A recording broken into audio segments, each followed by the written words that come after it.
Hear Me See Me podcast is sponsored by DesignerThe, the #1 cloud software for salons and spas. Because when people feel good, they find their greatness. I am Stuart Roberts, and I'm really excited to introduce my new podcast, Hear Me See Me. It's just over 5 years ago. I did something that changed my life. What it did, more than I could have ever realised, it helped me. I have met some absolutely amazing people. Some of the people that work in some of these places, many of them are volunteers, but some of them, it is their job. I'd had this idea after being inspired by a guy in America. I'd seen cutting hair on the streets and seeing the difference it made to the guys who were there. This is more than a job. This is a calling. Hello, this is Stuart Roberts from Hear Me See Me podcast. Today I've got the lovely Nicola Harrowell, who I met recently, very recently, who came to one of our sessions. She's a wonderful hairdressing stylist, and I just wanted to hear more about her and let everyone know about her story. How are you this morning? I'm good. I've been up for quite a few hours already, so yeah, I'm good. Oh, right. I've got you awake then. Yeah, I'm popping up to you. Yeah, I've had mine. So let's go straight into it. As I said, I always like to find out about the person. So what was your upbringing like? Where did you grow up? So I grew up in northwest London. Grew up in Stonebridge and Kilburn.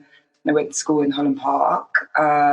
So I had a bit of a rough upbringing. I come from like a really poor background. I grew up in council houses. Yeah. In school, I was in top class, but I was quite naughty. I got ADHD, so all right. Creative, and a bit wild. Yeah. It goes together, doesn't it? Sometimes that creativity. I get bored, so if I don't find something that interesting, then I will be very distracted. This is going to be fun then. So in school, my parents always told that I do fine, but everyone that sits near me does not. Yeah. So the thing is, like my son-in-law, it's interesting. My son-in-law's got ADHD, and he explained it to me really well. That he just is finished with a conversation before everyone else. Yeah. So it's not that he's being ignorant. Yeah.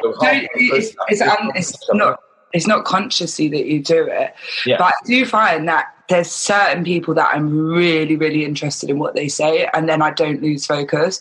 So it's more like if what the person's saying sort of starts becoming less engaging, then I'm doing mathematics in my head. Right, so it must mean that he doesn't find me very interesting because he's always going, I can't blame him.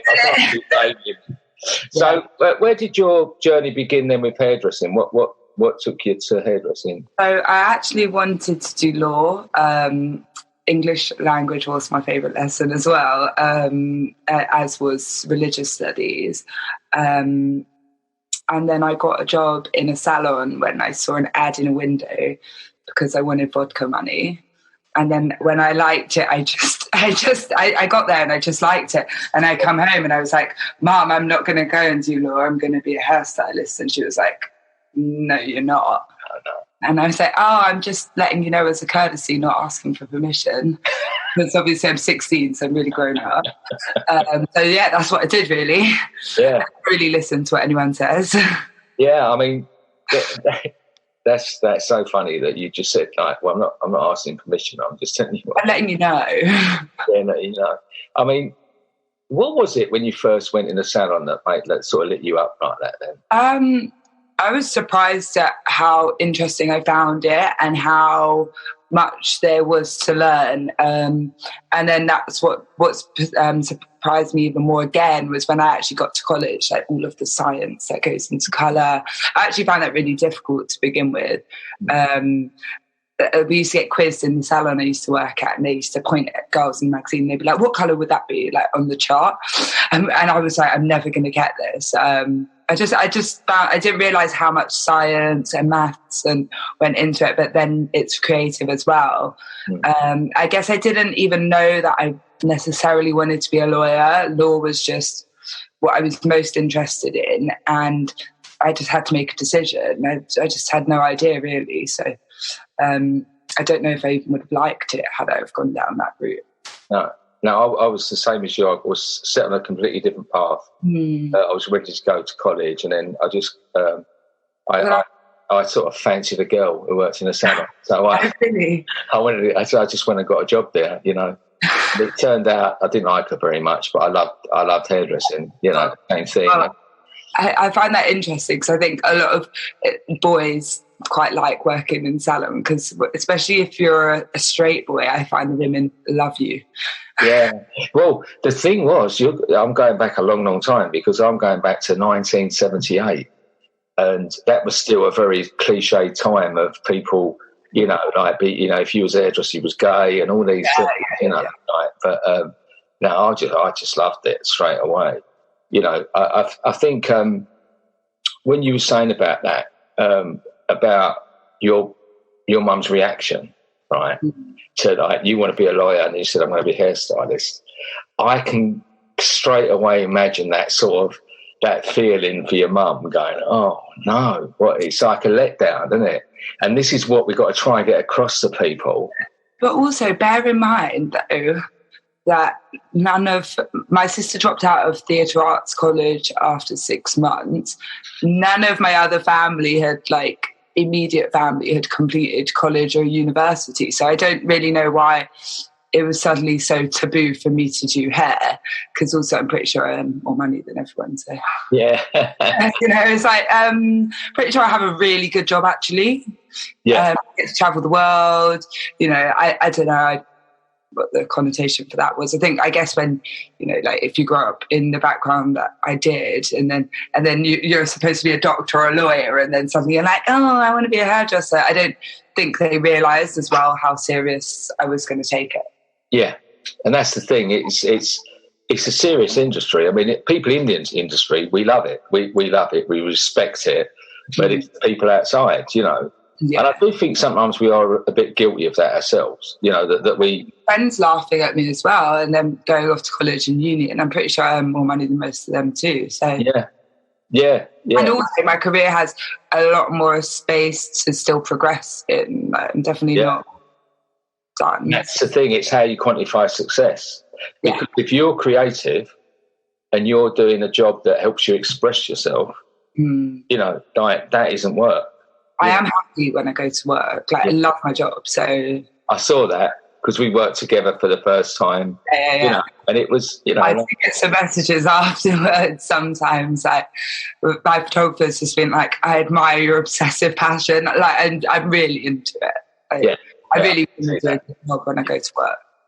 It was brilliant. And also what I was noticed straight away about you on the day that we worked together was... not that I did much work. I was mainly hunting for homeless people around Oxford Street. So I'd done a lot of miles that day, walking around. But I did straight away. I was drawn to your amazing hair, which was. Thank you. You said to me about the thing about maintaining, you know, like a natural curl like that, and people don't understand. Yeah. But it's a big passion of mine that I'm as guilty as the next person, going back 20 years, of being a hairdresser but only doing white Caucasian hair. Yeah. You know, and it was that, and I cringe. I cringe when I remember the area we were in. You're not alone. Like, I mean, everyone's putting it in their bios now. Yeah. But if you sort of like, I think if you scroll, I always do this where I scroll down people's page to see if they had anyone with curly or textured hair before George Floyd was murdered. Yeah. And quite often not. So, you know, it's a really weird thing, because I'm really glad there's become more awareness and there's more change. Yeah. But also, like, I do find sometimes it's for the wrong reason, which is... quite upsetting. I think it's a bit like with homelessness as well, that sometimes that some people are maybe doing it for the wrong reason, but at least they're getting on board. Yeah, it's can't complain when people don't do it and complain when they do. So it's just like sometimes it's a little bit like, you know. Yeah, I do get that. I mean, there's a lot of hypocrisy in the world that I'm in as well. But you know, like I'm troubling me. I'm painfully honest. You know, like, and I do remember saying that we don't do your hair. Yeah, it was, you know, like I've seen it loads because it's like quite a new thing. So even not that long ago, I've been there for 13 years, and I've seen it loads, like tons and tons. I was quite lucky though, because my manager in the second salon that I worked at he's now my best friend. We actually hated each other when we met. His birthday's 3 days after mine, so we're very similar. Yeah, he's an amazing hairstylist. Kieran Levine, his name is. And so I was just obsessed with him. So he's black, so he's always had, and he's also trained first in Afro hair. So he's always had like textured hair clients come into the salon.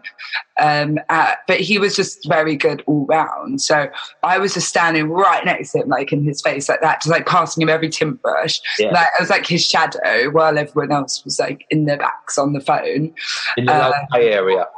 Yeah, I wanted the money. I didn't want to be shampooing hair and sweeping hair. I had no interest. I was just like, yeah, this is crap. I want to be doing that.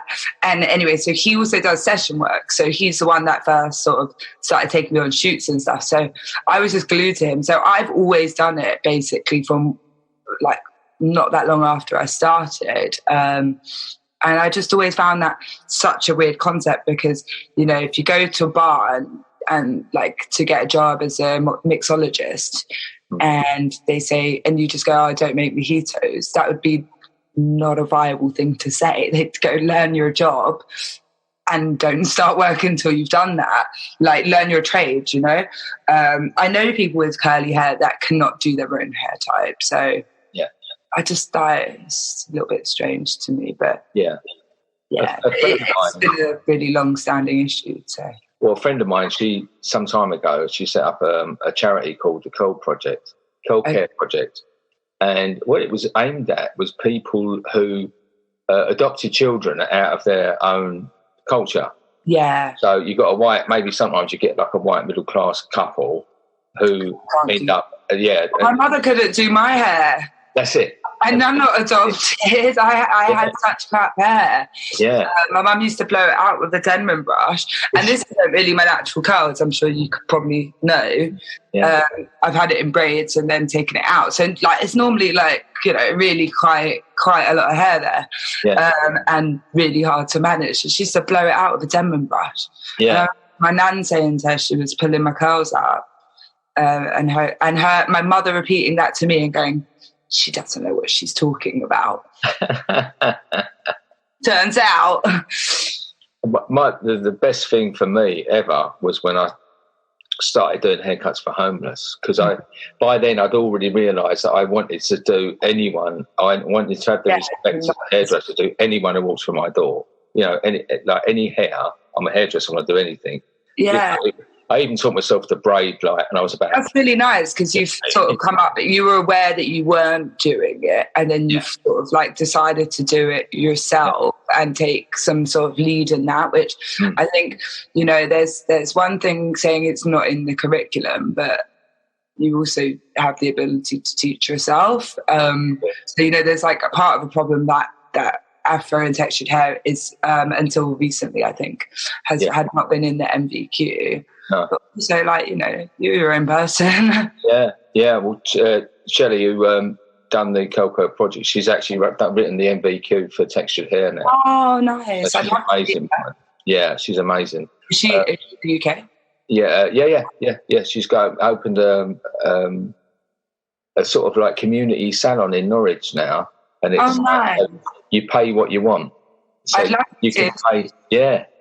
I'll introduce her. You can pay. Like for someone else's hair, so someone who can't afford it, they then go in community setup. It's fantastic. There are some really nice things going on. Yeah.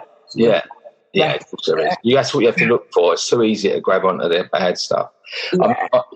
but it was a baptism of fire when I started Haircuts for Homeless, because I thought I was okay until I got, you know, the black guy saying to me, all right, I want this, I want the fade, I want this and this, you know, and I just said, look, I'll do it, like, you know, let me do it. But, you know, and often sometimes they would help me, you know, like at the beginning. Yeah, because if you're black or of colour, you quite often do learn to do your own hair. Like, I remember my uncles would skin fade their own hair. Yeah. Like, standard. And they could do all the designs, and they were not trained. It fascinates me, Mark at Slider Cuts. I often watch his videos where he's always on Instagram doing his own hair. Yeah. Almost like I cut mine when I used to live in Malta. I used to cut it myself. And if there was not the person that I would want to cut my hair, I would just do it myself. Yeah. Amazing how many hairdressers do that. When you even if they work with a salon full of styling. We've got clients come in going, oh, I haven't had my hair cut for a year. And I'm like, me either, bitch. And I work here. We're too busy. Have you? What took you to Malta? What made you go out to live in Malta? Actually, my career wasn't going the way I wanted it to. So I'd finished my MVQ way before the time, because I told you I was so into it. I did not want to be washing hair. So when he left that salon, I left that not that long afterwards. I got another job in a salon in Soho, and I was better than the assistants they had there. I was already doing blow dries and like some colours and stuff, and I was near finished my MVQ level 2. And so when we had quiet moments, I would get all my friends in and blow dry their hair, and I would offer people that had colour services. I'd say to the stylist, to the colourist, can I please blow dry their hair and show you look? And I was just like, I want to be doing work, you know? So I had request clients. I was earning money for the salon. I'd qualified, and they were just still making me do assistant jobs and paying me assistant money. I got paid no extra money whatsoever. So I would finish my clients, and at the end of the day, say it would be 8 p.m. would be my finish time. They'd be like, well, your cleaning jobs are still there. And I was like, could someone else not have done that while so now I have to stay even later? So they're like saying, you know, kind of implying that they're doing me a favor by letting me earn them money. Like, you know, so I was just really not treated very well. And like all the things that I was sort of promised that progression wise weren't really happening. And I just finished my MVQ level 3, and I was bored of the weather. The salon was quiet. It was raining. And I was just like, I'm just going to go. So I had a mate that had moved to Malta, done something very similar 6 months before, and he'd kept saying to come out and visit, and I hadn't. So I just messaged him. I was like, no, please, can I come and live with you? Can I come and stay with you till I find a place? And then he didn't have signal. I remember he was like doing A&R in a studio up there in the hills. So when I was like waiting all day, and I was like messaging his phone and messaging him on Facebook. And then he finally sort of got back to me. I was still at work, and he was like, yeah, when do you want to come? And I was like, tomorrow. And I just left.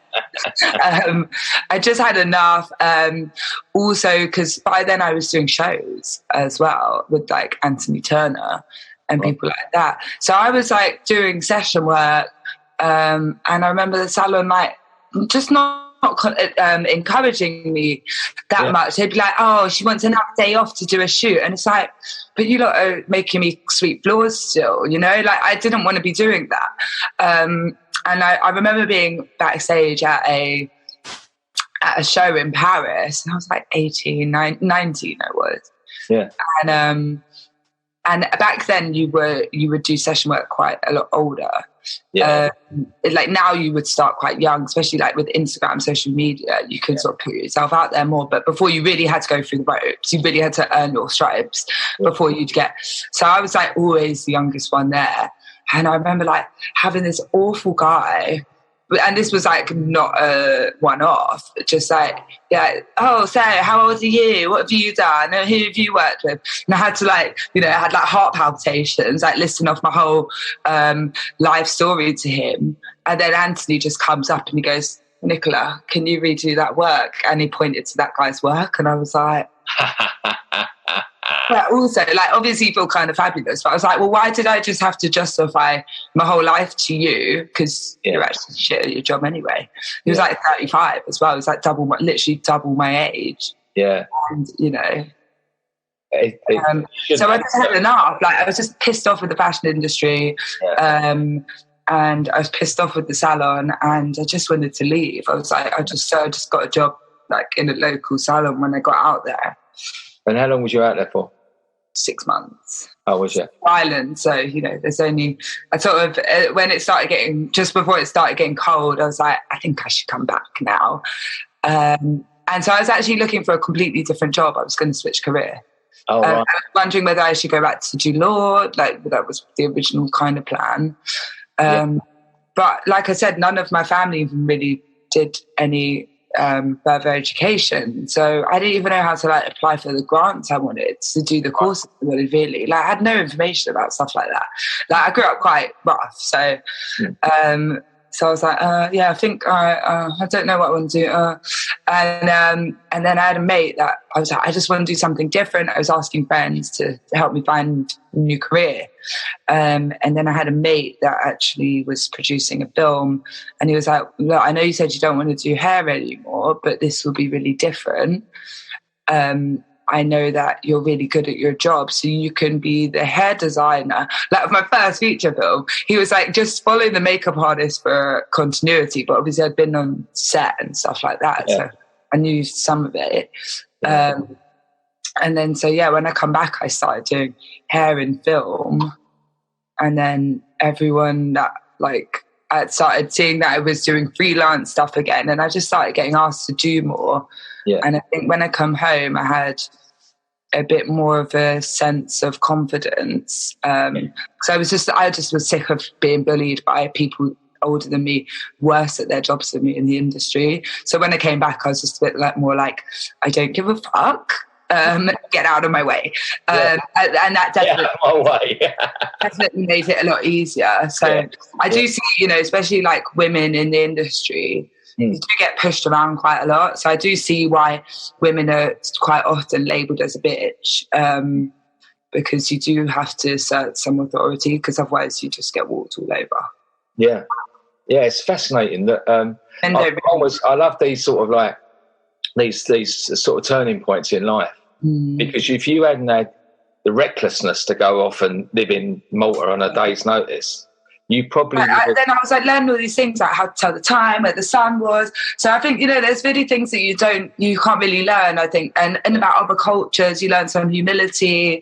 So, I had like hormones flying around as well. It was like quite rowdy too. So, you just sort of calm down, and you get treated so nicely by people, and, and you see everyone all over the world, like different cultures coming together, and like people that barely know each other being really nice to each other. Yeah. And it's like living in London, going out to like, the Mayfair clubs, you see someone like 10 times and they'd be like, hi, nice to meet you. And then like over there, the second night I was there, I didn't even remember the girl, to be quite honest, but she just like runs up to me, she's like, oh, I met you last night. And, like just seeing the sort of switch in working in fashion in London and then going to Ireland. So when I come back, I kind of felt a bit more secure, I guess. Yeah. But so you're busy now. Busy, successful. So I actually had repetitive strain injury in my hand earlier this year. I was that busy, so yeah. So I've been massaging that. Right. Yeah, but yeah, I'm busy. Hairdresser's injuries. I've had to have a new knee. My back's gone. Yeah. I work out constantly. I stretch. I go to yoga. Yeah. I eat really healthy, because I was looking at some of the people in the industry and session work and stuff, because you quite often get fed crap food on set, and our postures aren't great, bending over everybody, and often we're on set quite long, so that makes people not really want to go to the gym or not have the time for it. Yeah. And so everyone I was looking at that was sort of like over 50 just can barely stand up anymore, and I was like, I can't afford private medical care, so I'm just going to look after myself a little bit, I think. Yeah, I'm, all power to you, because it's... I think, when they privatise all the NHS and stuff, like, you've got to think about these things. I mean, if you've not got a pension plan and you're not inheriting... I won't inherit anything, really, so... No. All on me. And the thing this morning, I phoned the doctor at 8:00 this morning, and at 9:30 I finally got through, hour and a half, and they said that obviously there's no appointments today, and I thought, well, what? I just spent an hour. Yeah, I'm getting reassessed for my ADHD, actually. I know. Yeah. And it took ages before I could even get through on the phone, and I didn't even get through the days I was calling. Then they scheduled me a phone call appointment in 2 weeks' time. It is really hard to get anything taken seriously. That's what someone with ADHD wants, isn't it? To have to wait 2 weeks. Yeah, so then I was actually feeling a bit better by the time they called, and then they went to hash everything back up, and I was like, oh, great, thanks. Yeah, I had that because my business, I lost my business in 2018. Mm-hmm. And I'd had it for 30 years, so I had a bit of a breakdown, it is. Yeah. I mean, we've got to be so on like every day at work. So sometimes, and I really do try and when they say like leave the crap at the door, because it's not what clients come to you for. So I really do turn it off, and then, but sometimes when you come home, it can be quite. Yeah. Yeah. Well, we still have stuff going on. I just I had a bit of a breakdown, and I reached out to the doctor, and I had to do a call with someone to tell them what and all that stuff. And then it said that I needed some therapy or treatment or some sort of stuff, electric shock treatment, I was just 6 months later. I was driving along, and then I got a phone call. I said, it says Haven Mental Health, and I went. And I thought it was one of my kids. I thought, oh, God, one of my kids is ill or something. And I said, what? And then she said, it's about your appointment. I went, that was 6 months ago. I said, I could have been dead by now. I take it you don't want the appointment. And she hung up on me. You're lying. When was that? I'm not lying. That was 6 months after. So that was... how long ago from now was that? That was 2019, because not that long ago. It's not like beyond the time where you would care about mental health, because it wasn't really spoken about. No, it's 2019. Yeah. Wow. They called me up and were quite rude on the phone. He was like, "Well, why at 29 do you suddenly?" I was like, "No, didn't say that. They were your words. I never said those." So they made it, and I made it very clear that actually I don't want to be medicated. Yeah. They tried to medicate me like when I was 14, and I refused. And so, because I do understand that like a lot of people want to get assessed so they can get like some Ritalin or whatever like that, but I didn't want that. I just wanted like some more understanding and maybe some holistic therapy. Yeah. And so he was just really horrible to me on the phone. And like I said, I'd kind of forgotten that I had that phone call appointment. So by the time, and then I was feeling better. So by the time he called me, he woke me up at like 8. I was already awake, but I was like lying in bed. It's about 8 in the morning, and it's like no caller ID. So it was like something might be a job. Hi, and then he's just like hi, and then just starts like gunning me on the phone, and I was just like, well, definitely came off the phone bawling my eyes out, and I was like feeling way better by then. So when I did get there, he was a lot nicer. I think for observing my son-in-law, Tom, I think just that, because he's late in life, this is only just recently, and he was 30 this year. So he's the same sort of age. Okay. He's only just found out. Yeah, just found out. And he seems to be, it's helped him a lot, just knowing he's got it. Yeah. He understand himself, I think, just that. Well, this is like, I've been they didn't really diagnose me, but they did try and medicate me for things when I was younger, but I never wanted it when I was young. So I remember coming home when I was 14, they prescribed me like anti-anxiety stuff. I used to get sleep paralysis. Well, sometimes still do. And I remember going to my mum. They told me I got anxiety. I didn't know what it was. I don't have anxiety. I got the prescription. I was like, I want to change doctors. And my brother's dad was there, and he went, do you know what anxiety is? And obviously I didn't, but I was like, yeah, I don't have it. And so that was sort of the end of that, really. And then I sort of like learned to manage things myself. Yeah. And yeah, with not really much help. It wasn't like what the internet is now either. So, you know, it was really like took quite a while. But yeah, it is nice to get a bit more understanding. And you know what? Because I don't actually need them to tell me that I have it, because I know I have it. Yeah. Like I'm very well aware. And other people with ADHD are like, yeah, duh. But it's just like, it's for other people when they go, oh, when were you diagnosed? And then if you say you weren't, it's like, oh, well, that's not serious. Like, but I don't really need you to tell me what I already know. But, you know, like I said, I would actually maybe like some holistic kind of therapy. So yeah, I'm sure Tom. It's really difficult though. It's not, you know, it's not something you want to go in, and you don't want to go in and get them to tell you you're not normal. Yeah. So, and make it out like you're trying to like score like some crack or something. Like they make you out like, so you know that makes you even more reluctant to want to go there. So if you have anxiety, it really does like, it's a horrible thing to have to go and do.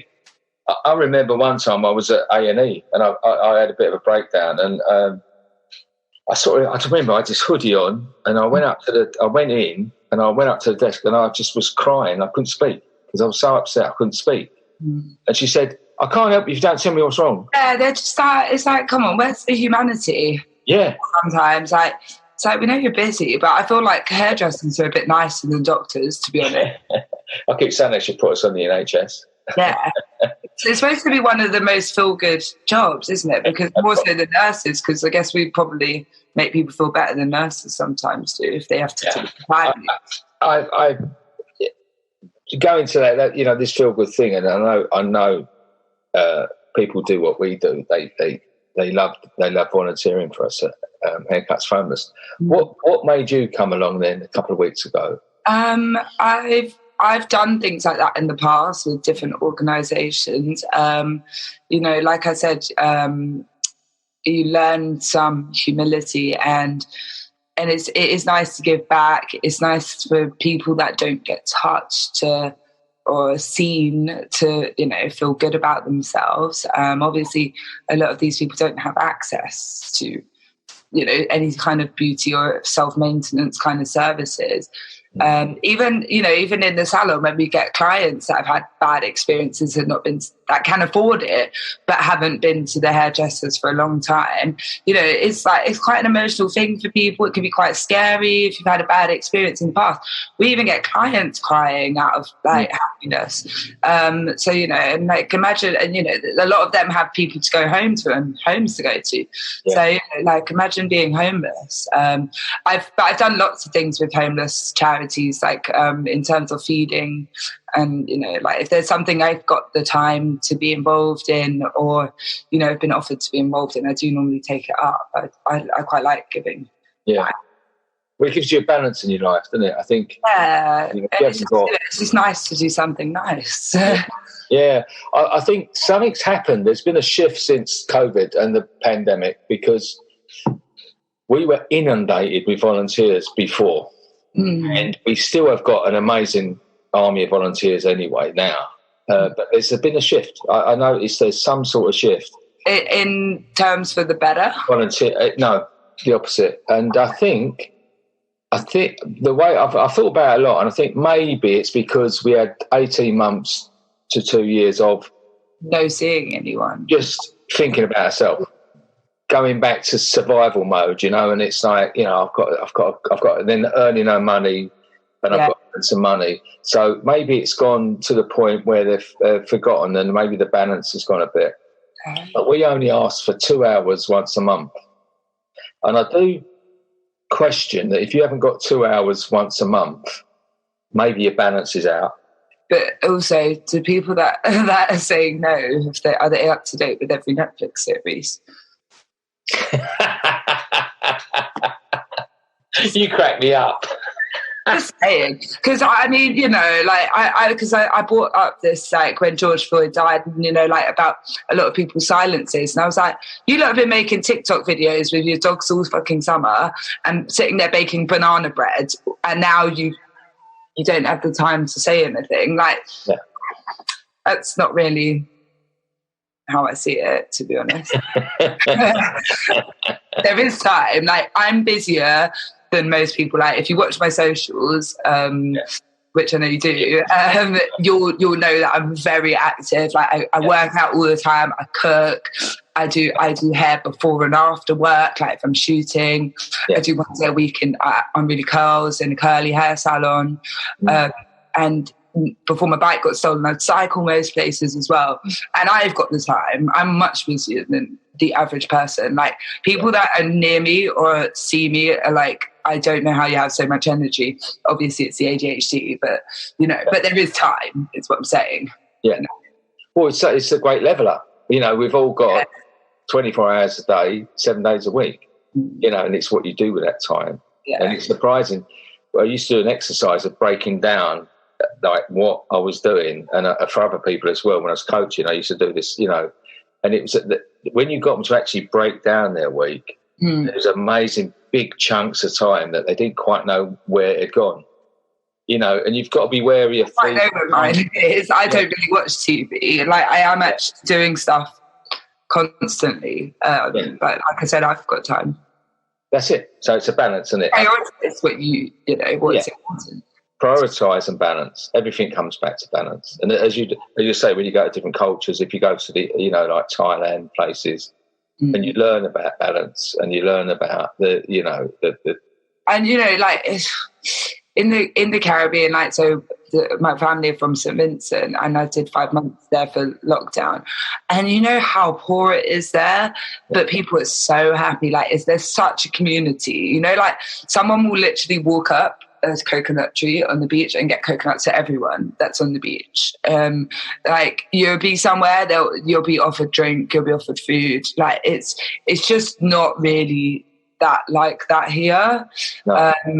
You know, even like family there, like we would eat together like pretty much every day, and you know, like British American culture, it's not really the same. I would advise everyone that has not travelled to do that. No, I've been to St. Vincent. Not necessarily to there, but you know, like people that not really, you know, left America or the UK. I definitely advise, you know. That. Yeah, I went there years and years ago.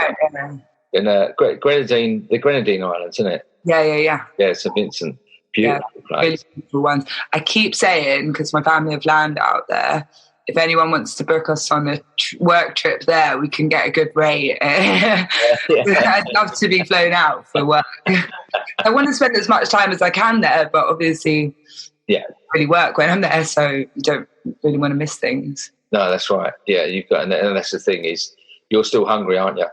Yeah. Everyone's like, oh, you know, why did you come home? And I'm like, work, money. Like, why do you not think I like living on a beach? But, you know, small island, there's not that much like career-wise to do. No. In there. That's the thing, isn't it? It goes back to that of being able to do that. But going back again to balance, you know, like you need the money to pay the bills. But also, I actually want to see like how I can push my career and like how much, you know. I'm pretty interested in that. Well, you're just a really driven person, aren't you? I mean, I think one of you could call it a drawback, having that sort of personality and that ADHD and all that, but it's become a real positive for you, isn't it? If you know how to handle it, then so I do, but it took me a lot of trial and error because I didn't know how to handle it. Like, you know, family, if I was like in a rich white upbringing, I probably, you know, would have got like a lot of care for that, but didn't. And so it's like something that I've learned. Like, I know that if I'm feeling anxious that I can't sit there and carry on drinking alcohol because it's a depressant. I know that exercise gives you endorphins, so it's like, it's not my opinion. It's not like, it's factual. Yeah. So I have to do the things that will like balance the brain out. I like eating healthy. I'm quite lucky. So I actually enjoy healthy food. So, but I do notice that if I'm feeling a little bit off kilter, that I have to take it very seriously if I want to be not in a loony bin. I don't recommend it.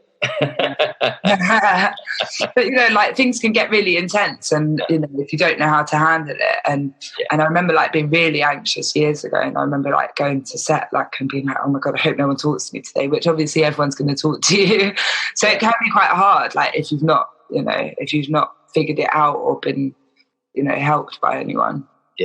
I get that. You go to work and you're in front of mirrors all day with models and you're feeling anxious. It's not great.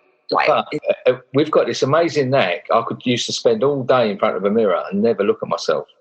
How do we manage that? I know. I've never been that way. My mum used to have to hide the mirrors from me. Oh, really? Yeah, I do look at myself in the mirror. It was on the client and I just didn't even see myself, Oh, I would say me too, but no. Well, it's been. I feel like I know you better, so my mission is complete. Yeah, it's a fascinating story, and I do admire you. You're just a really driven, admirable young woman. Thank you.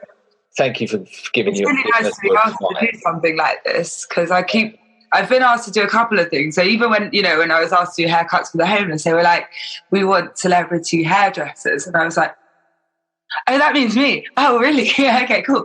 Yeah. Because you get like a bit of imposter syndrome. Like even when I got asked to sign with my agency before the premiere, I'm very happy. But before they'd actually put me on the website and sent I was like, they changed their mind because I think they said it was going to happen on a certain day and it hadn't quite yet. And I was like, and I was really nervous. So it sounds like, I've been working hard for a long time, but it's still sometimes a little bit surprising when you get things. We've all got that imposter syndrome. Yeah. It's like just something that we have. But and I think a lot of us as well, we find it hard to accept the praise of others. Yeah. But I learned a long time ago that someone said to me, it's like a gift. So if a child come up and give you a gift, you wouldn't say, oh, no, I don't want that. You just, you see it like a gift and then you wouldn't turn it down. Mm-hmm. So I feel like I know you better too now. Oh, good. Yeah, because we did. This is the thing. But unless I do this with them, I don't really get to know them,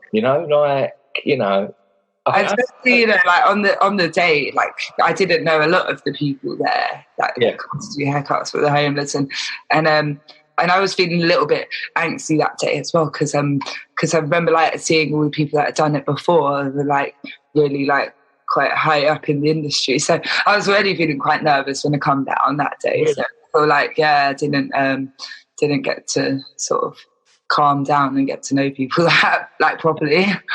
Yeah. Well, you did great, and it was a pleasure to meet you. So good luck with everything.